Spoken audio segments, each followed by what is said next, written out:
Baby's out. You started your postpartum period. Right when the baby comes out, that's when the postpartum starts. With MS patients, do you notice if the babies experience more complications?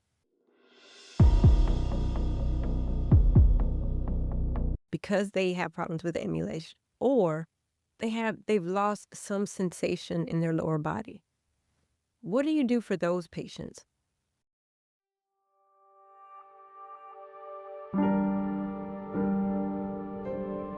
You started your postpartum period.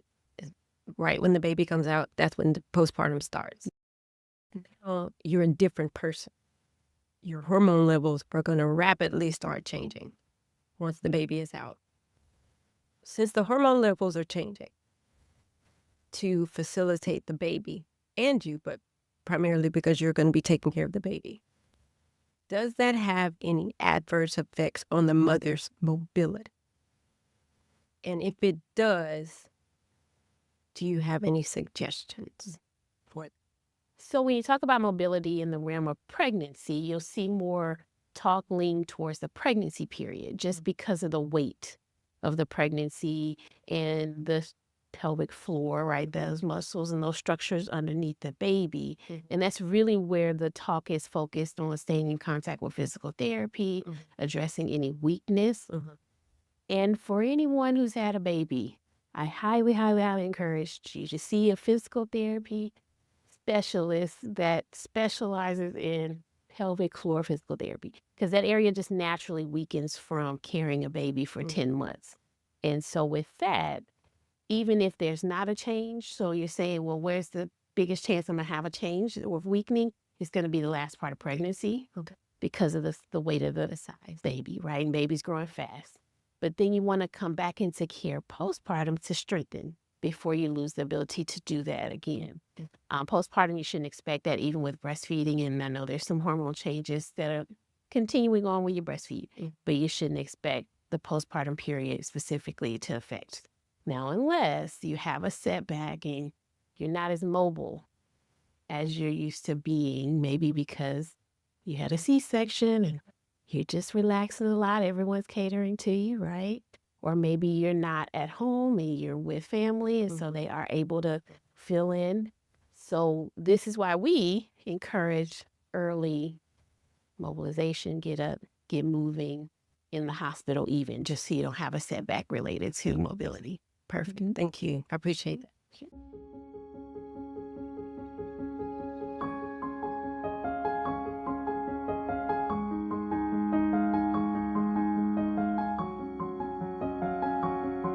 Some MS patients who have mobility issues like ambulation, they have problems with ambulation, and they really want badly to be mommed, irregardless. Some of those patients, like because they have problems with ambulation, or they've lost some sensation in their lower body. What do you do for those patients? They may or may not need a C-section. What if they say, no, I want to deliver vaginally at all costs? Well, of course, as a high-risk physician, you'd have to help them make some decisions. But if it was safe for them to have a vaginal delivery, how would you do that? It's a great question. We mentioned a little bit earlier about having a plan, using techniques to try the very best for someone to deliver naturally. So just going a little bit more into detail about that. One thing we absolutely can do is place monitors on the inside the womb, really trying to pick up contractions to make sure that they are adequate. So are they strong enough? Are they coming fast enough to make force behind the baby to push baby down and out? Then the other thing we oftentimes do is called assisted vaginal delivery. So we can place either a small suction cup on the top of the baby's head or what are called forceps, so little cups that go around the head as well. And as mom pushes, we just help that effort by guiding out the baby's head, just the head. And then once that delivers, which is the hardest part to deliver, or the widest part, so it makes it a little bit more hard. That's where all your tiredness comes, pushing a baby out. Right. and then we're able to deliver the rest of the body. So Okay. that is one I would absolutely encourage everyone to talk to their doctors about, because we are not necessarily all created equally. Not all of us may do that type of delivery, or the hospital where we practice, they may not have the equipment to do it. So it's always a great question to ask. This is where it may come down to whether you're seeing a midwife versus a family obstetrician versus an OB-GYN. We're all different in our training, and we may all be able to do a normal delivery at a C-section, but when it comes to these variations, may not have the experience. And I wouldn't want somebody to find out on labor and delivery as they're trying to deliver that it's not an option. It's a great one to start at the early part of pregnancy as you make your planning. Right. That is so vital, because just a person, especially a patient that's never had a baby, how would you know to even ask that question? Wow.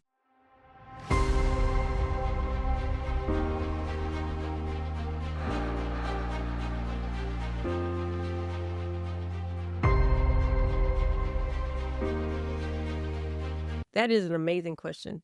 This is an aside to that question.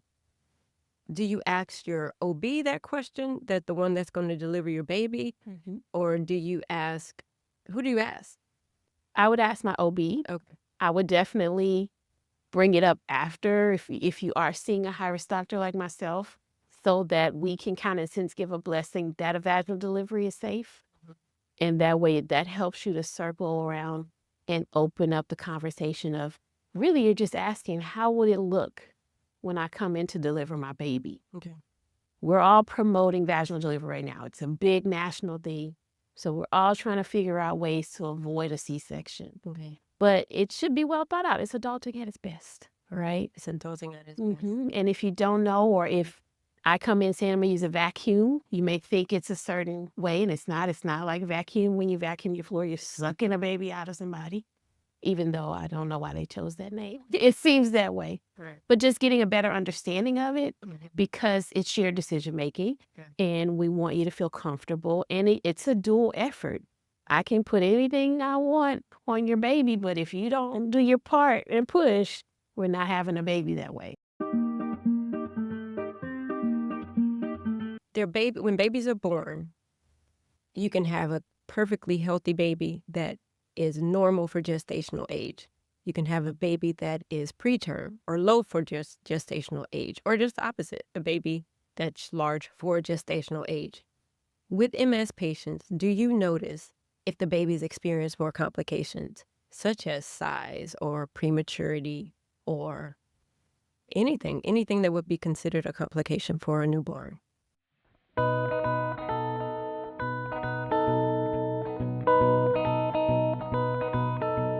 There's no major risk to baby. We don't anticipate early babies. Okay. Now, of course, if you have it would have to be major issues with muscle weakness around the baby to be at risk. Really, that's a whole different set of medical conditions for a different day of talk. But thankfully, MS doesn't fall on that list. Okay. So no water breaking early, complicated prolonged hospital stays, even things you talk about on the medical side, like diabetes of pregnancy, high blood pressure of pregnancy. Those are things that are not more likely to happen. Okay. And I know you'd asked that question about what to expect when you're reading all of these colorful things that come with pregnancy that can make them not your routine everyday thing that you're expecting. Right. Thankfully, you don't see that at a higher rate in Right. patients with MS. Right. Perfect. Thank you so much. And that's so comforting. It is. It's so comforting because, for all intents and purposes, this is a very broad stroke, but multiple sclerosis patients experience pregnancy like most women experience pregnancy. They do. They do. And it's just they need to be reassured that that is the case. Okay. And that may not be something their obstetrician has the experience in to tell them in detail. Okay. Right. So if a doctor's saying, I'm sending you to maternal fetal medicine or high risk, please know it's usually not a doom and gloom moment. Right. Even though it feels that way, it's more of, again, adding a layer of protection to the pregnancy, a layer of routine to the pregnancy more than anything. Right. Because that is your training. Your training is high risk, but it doesn't mean that you are at high risk. It means that you know how to handle the situation if it becomes high risk, thereby taking care of the baby, the mom together. Absolutely. And for most of my patients, I don't have to see them very often. So it's not as if you're in my office weekly Mhm. and it's like a second job, maybe once a month at the most. Okay. Most times we do a check-in in the beginning, go through everything that's the plan for pregnancy and after having the baby, and then a periodic check-in. And the same typically with their other specialists. Your neurologists usually don't break the routine of how often you're seeing them Okay. before you were pregnant. And the physical therapy may increase just again to make sure you're staying strong Okay. as the baby grows and does what Okay. babies do. Wow. That's awesome. Wow. It's amazing. Thank you so much. I have one last question. Multiple sclerosis comes with fatigue. That's kind of like part of the package. Pregnancy comes with fatigue, part of the package. MS in pregnancy, fatigue squared. Do you have any, first of all, do you see that MS patient, the patients that you've had with multiple sclerosis, do they experience a different version? What I mean by version of fatigue is, do they experience a fatigue that requires bed rest where they cannot function at all? Or what do you experience? What have you seen with patients that are severely fatigued with MS? I will say it's the opposite. So as intuitive as it seems, they are not like wonder twins. They're not going to combine together to make it just far worse than you've ever experienced in life, which is great news. And I do believe that turning down, that less likely to have flares, also comes with just overall, in general, feeling healthier from your condition.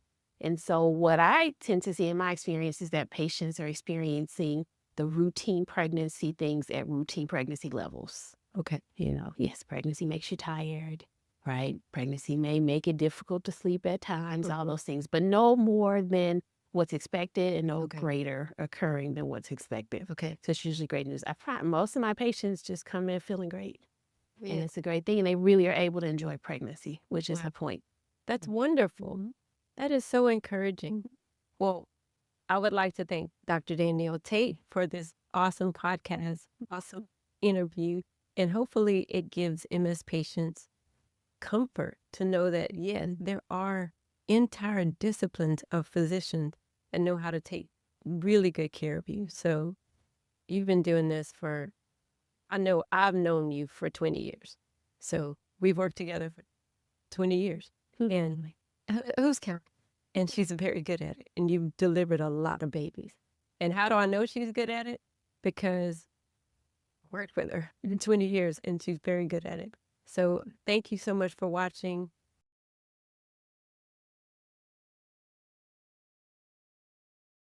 And we'll see you in the next video. Don't forget to like, comment, subscribe, and share. Thank you very much. That went quick. I'm scared.